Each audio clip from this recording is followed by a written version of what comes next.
ప్రభువైన యేసుక్రీస్తునందు మీ అందరికీ శుభములు. పేతురు రాసిన పత్రిక 4వ అధ్యాయము, 1 పేతురు 4వ అధ్యాయము 1వ వచనం. క్రీస్తు శరీరం ముందు శ్రమ పడిన కనుక మీరును అట్టి మనస్సును ఆయుధముగా ధరించుకోండి. యేసుక్రీస్తు శ్రమ పడ్డాడు. మీరు కూడా అట్టి మనస్సు ఆయుధముగా ధరించుకోండి.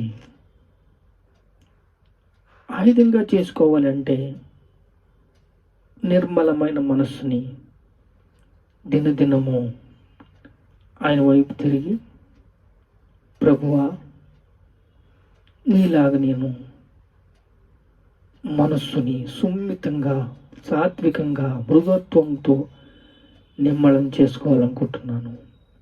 నీ రక్తంలో నన్ను కడుగు. హృదయం బహు చెడ్డదని వాక్యం చెప్తుంది. ఇప్పుడు కూడా ఉదయము తలంపులు, ఊహలు అన్నీ కూడా చెడ్డయి. ఇవన్నీ కూడా టెంపరవరీగా ఆలోచిస్తాయి.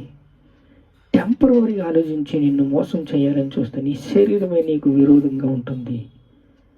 అలాంటిదప్పుడు మనకి ఈ శరీరము మోసకరము, అపాయకరము. ఒక తల్లి కొడుకులో 2 పిల్లలు పెలుగునాడుతున్నారు. రెబెకా, యాకోబు, ఏశావు ఇద్దరు కూడా పెనుగులాడుతా, ఒకడు ఆత్మీయుడు, ఒకడు శరీరధారి. దాన్ని దేవుడు రెబెకాకు బయలుపరిచి ఇస్సాకుతో మాట్లాడి ఇంకా వారితో ఆత్మీయంగా ఉన్నప్పటికీ వారు సహకరించకపోతే దాన్ని ఈరోజు ఇదిగో మనకి ఆయుధంగానే దాన్ని బయలుపరిచాడు. ఎందుకంటే ఆత్మీయంగా ఆత్మ ఒకటి, శరీరం ఒకటి. ఆత్మ చెప్పేది శరీరం వినాలి, ఆత్మ చెప్పినట్టుగా శరీరం వినాలండి. అప్పుడు ఆయుధంగా చేసుకోవాలి అంటే, ఇప్పుడు చూడండి, కలెక్టర్ అవ్వాలనుకున్నవాడు ఎంతగా నిష్ఠగా ఉంటాడు. తన ఆలోచనలు, తన తలంపులు, తన ఊహలు అన్నీ కూడా మార్చుకుంటాడు. ఊహలు, తలంపులు మార్చుకోకపోతే నువ్వు ఒక 100% ఇదిగో నేను ఇలా చెయ్యాలి, ఇలా చెయ్యాలి, ఇలా చేయాలి నిర్ణయం తీసుకోకపోతే, నువ్వు ఏ పని చేస్తున్నావో నువ్వు ఆ పనిలో నిమృత కలిగి ఉండకపోతే, దావీదు కూడా ఆ పనిలో నిమృత కలిగి ఉండేవాడు. వీణ వాయించేవాడు, పాటలు పాడేవాడు.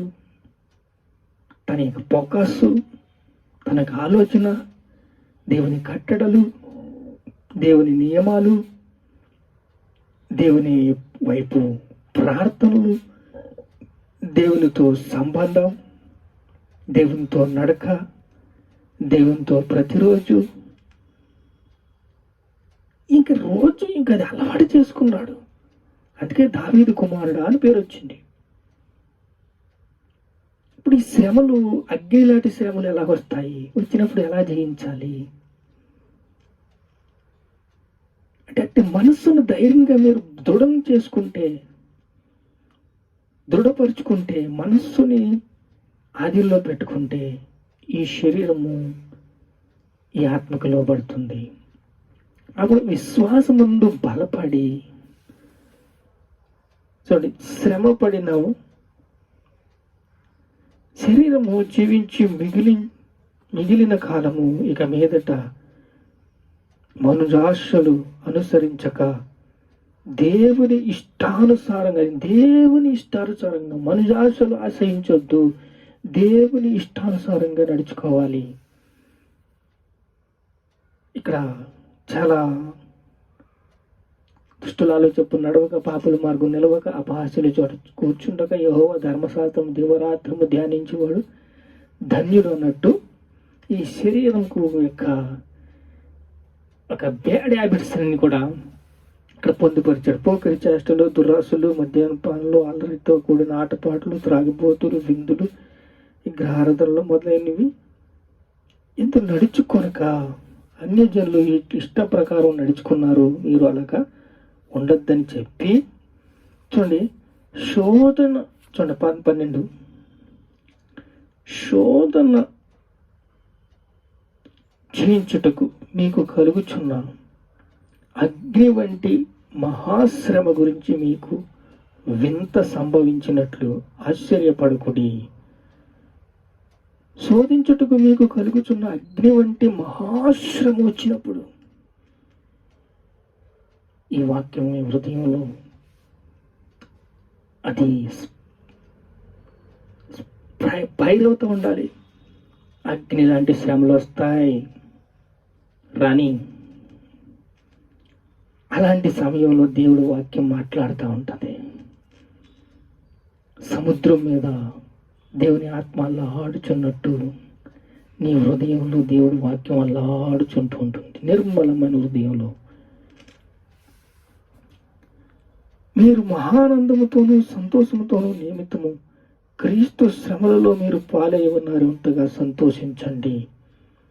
మహానందము కావాలంట, సంతోషము కావాలంట. నిమిత్తము క్రీస్తు శ్రమలలో మీరు పాలైన వారి అన్నంతగా సంతోషించండి. క్రీస్తు నామము నిమిత్తము మీరు నింద పాలైన ఎడలా మహిమ స్వరూపమైన ఆత్మ అనగా దేవుని ఆత్మ మీ మీద నిలుచుచున్నాడు గనక మీరు ధన్యులు. చూడండి ఎంత బెనిఫిట్ ఉంది. ఆత్మ వేరు, శరీరం వేరు. ఆత్మ చెప్పినట్టు శరీరం వినాలి. అంటే మీరు ఏం చేయాలి? దేవుని దగ్గర దీన్ని మీటింగ్ పెట్టాలి. ఈ శరీరాన్ని ఎప్పుడు కూడా ట్రైనింగ్ ఇస్తూ ఉండాలి. శ్రమ పడే సమయంలో కూడా ఈ శరీరాన్ని దృఢపరుచుకోవాలి. ఒక్క మాట చూడండి. అట్టి మనస్సు మీరు ఆయుధముగా శ్రమపడిన గనుక, క్రీస్తు శరీరమందు శ్రమపడిన గనుక మీరు అట్టి మనస్సును ఆయుధముగా ధరించుకోండి. మేము పోరాడుచున్నది ఆకాశ దురాత్మ సమూహలతోనూ, లోకనాథంతోనూ, ప్రధానులతోనూ, అధికారులతోనూ. అంటే వాక్యము, ప్రతి వాక్యము కూడా మీ హృదయంలో అల్లాడుతున్నప్పుడు నీకు దేవుడు ఏ పోస్ట్ ఇవ్వాలో, ఎలాగనో అన్ని శ్రమలతో, ప్రేమతో, దయతో, కనికరంతో నిన్ను పెంచుతాడు. ఆయన అల్లారి ముద్దుగా పెంచుతాడు.